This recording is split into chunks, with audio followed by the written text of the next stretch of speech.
Welcome to VIP Canada. We're out and about. We're at the Royal York Hotel here in Toronto. We're at the Freemason Convention here.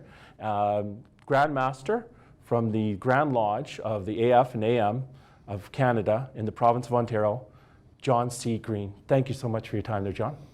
Pleased to be here. You take a look at the Freemasonry within Canada. We're talking 1638, I believe, was the first lodge that was formed, and that was formed by the Scots in New France. And then we skip over to about 1717 was when the first Grand Lodge was formed over in England. And then we come back over to Canada, and I know that 1755, I think the King Rifle Own of the Foot was formed, and actually it was part over in Niagara Falls. Well, there's a number of things. There were Masonic lodges that were formed by Masons, and that's what you refer to what happened in 1638 and before that. In 1717, modern Masonry, there were 4 lodges of craft Masons in England, and they came together in a meeting to join together and form the first Grand Lodge. And all the Grand Lodges have since that 300 years ago, almost 300 years ago, have come under that banner and followed that pattern pretty well. There are certain variations from time to time based on country, religion, and those type of aspects that can affect it, but basically we're under one realm of Grand Lodge that really started in England in 1717. I think it was about 1855 that we broke off and you became the Grand Lodge of Canada, and in 1859, I think it was basically joined together with Quebec. There were a number of lodges formed well before 1755, but they were, or 1855. They were lodges that were active, and they were descendants of Britain and France and a number of other places that had a European base. A lot of them were military based and had a lot to do with the War of 1812 is very prominent in our Masonic history, in that we had people of British descent, native indigenous people, and people of American descent fighting in those wars. And there are actual stories where on certain celebrations and that they laid down their guns and they treated each other as brothers before they went back to war again. And so it was a very notable time in our history that people on both sides had the same Masonic beliefs and ideals and principles of the way of life, and they respected that, although their country of origin told them how they were supposed to fight and defend themselves or offend themselves in certain situations. Now, you take a look at a lot of the buildings here in Toronto. You take a look at the way they're constructed. I know the older part of Toronto, you're seeing buildings, especially with the much music it has on it, the Masonic Lodge. How much of an influence do you feel that the Freemasons have within Canada, even before Confederation, in regards to the buildings? The opening and construction of buildings that still stand today that have historic value have had a great Masonic influence. Masons, as you know, originally were developed out of real Masons who did that for a living, and we now become craft Masons. And so our pattern of our symbol of the way of life that we should work on is very prominent in a number of those things. And we've laid cornerstones in churches and places of political stature and many buildings of history. I did one just recently in a very historic building in London, Ontario, and a Mason owned the building and was refurbishing it, and we relaid the cornerstone in that building, which had had a cornerstone before. We have a lot of history of having a presence of laying cornerstones and having Masonic symbols on buildings, and that's very, very significant in almost every major city in Canada and the United States. And certainly it's more significant in Europe because their history is so much older than ours, but we don't have a great, I don't have a great list of where all those are. But if you went to England and particularly Scotland and looked at the very buildings that were built 400 or 500 years ago, you will see a Masonic symbol of some kind there. I know the first Prime Minister in Canada after Confederation, we're talking John A. Macdonald. he was a Freemason too. He was. Today, what role does the Freemasons within society? We're talking from a community standpoint, different nonprofit organizations. What are some of the major roles that you're playing? Masonry is somewhat unique from our organization because it is a fraternity and it's not a service club, but we do believe in serving people who are less fortunate than ourselves. And we do a number of things, and we do that through our own Freemason Lodges, which are the most prominent of our grand jurisdiction, and there are other associations too. Probably the most prominent is the Shriners, which are best known for the Shrine Hospital. There's 22 Shrine Hospitals in North America. Any child under 18 can go there for limb disorders and burn units, and the family, it doesn't cost them a red cent to do that. We run the hospitals and we pay the doctors and we provide the hospitals and do that. There are other organizations like the Scottish Rite and the Royal Archmasons, which are concordant bodies of ours. You have to be a Freemason to join those concordant bodies. And they have their own particular foundations that provide services to a particular entity. Right now in Ontario, we are working on Prostate Hope, which is, we hope to raise $1 million for research for prostate cancer.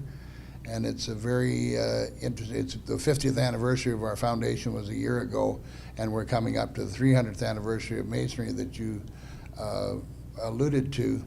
And we hope to raise $1 million for Prostate Hope with 3 researchers that have been chosen by people in the medical profession who are also Masons, and the type of research these people are doing we hope will extend comfort or even maybe cure some of these diseases. There's been a number of things that we do. We're very big in bursaries and education, in lodges, in districts, in many of our concordant bodies. Education is a very important part of where we invest money. But generally, we provide money to the people that are just less fortunate than us, whether it be because of monetary wealth or whether it might be a health affliction. You know, I was reading last night, and it mentioned that there's something about 40,000 people that are Masons here in Ontario alone. And you were mentioning right before the interview that you've actually established a lodge over in Afghanistan.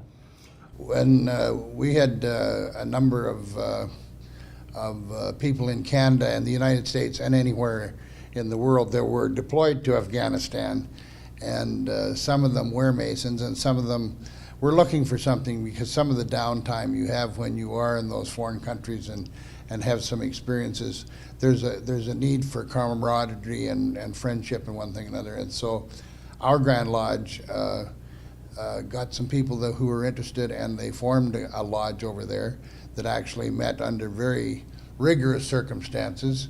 And a number of them, it was predominantly a Canadian idea and a Canadian thought, but there were people from Australia and people from Britain and people from the United States that joined that. And they met very regular under very strange circumstances, which I don't think we'll take up the time of this interview to do, but there was some interesting things that they did. They've now brought the charter back because there's not as many troops there as there was. But many of those people that joined, one in particular is a very good orator, and he took a real interest in Masonry. And him, as well as a number of other brethren, have come back, and they tell stories of their experiences in Masonry and what Masonry meant to them while they were deployed in Afghanistan, and the difficulties under which they lived and worked, and the relief they got from being able to join in the camaraderie of a Masonic lodge. I'm a strong believer. I feel that there's no greater honor than to serve the people. And not only to serve the people wearing the uniform, but even to serve the people to be elected. And you yourself, you spent 37 years in politics from the municipal level. I did. 22 years as the mayor. And at the same time, you were actually one of the leading forces for raising funds to help to restore an opera house that was built in 1904. You want to talk ever so briefly about all that? Well, I've had the good fortune, and there's probably some although we don't think of it on a regular basis, there's some Masonic connection to that, in that in my political involvement, I come from a line of people from a Scottish clan called Grant, many people have heard of, that believed in the philosophies of Freemasonry and serving your fellow man. And I grew up with that in my household, and my aunts and my uncles and my cousins were all quite, not necessarily politicians, but quite community-oriented people with fair boards and egg societies and service clubs and situations like that. So we had wanted to refurbish this opera house for quite some time, and we knew how to fix the opera house, but we didn't know how to get entertainment in it. And I was introduced at one time by a Mason to a young man who aspired to be an artistic director. And he came along and he said, "This is where I want to start my career." And we had fixed up the opera house according to his criteria, and he had a very famous, the most famous choreographer we've ever had in Canada, Alan Lund, had been his mentor. And they worked together, and so Mr. Lund heard about this thought of starting a new theater in a little village called Drayton, and he said, "If you want to go ahead and start your career, I'll produce a show for you, the first show that you do there." And so we had the best talent in the world as a choreographer to come and do that. And I was the mayor, and I stood at the back every time counting how many people were there, because we had to have a certain percentage of attendance to break even, and being conscious of the finances and that, because it was a bit of a gamble, we did that. And after we attached the theater productions to Alan Lund's name, and the people started coming, it went like gangbusters. In the next 3 years, we never had less than 100% attendance for a number of years. And now we operate 7 theaters in southwestern Ontario because of the success that we've had. Well, I just wanted to thank you for coming on with us today at the VIP Canada Talk Show. It's a great honor, and just keep up what you're doing. You've left a massive mark, and hopefully you'll be here for many more years to come, leaving the same mark. Well, we're pleased to take the opportunity to do an interview like this, and we look forward to the results of it. As I've mentioned, we do a number of good things and good causes that we serve to the people of Canada, and particularly in this case in Ontario.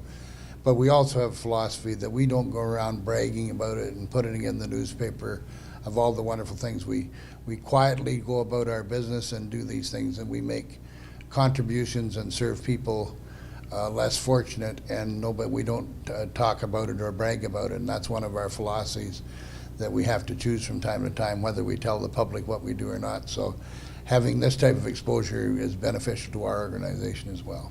Thank you for this honor. My pleasure.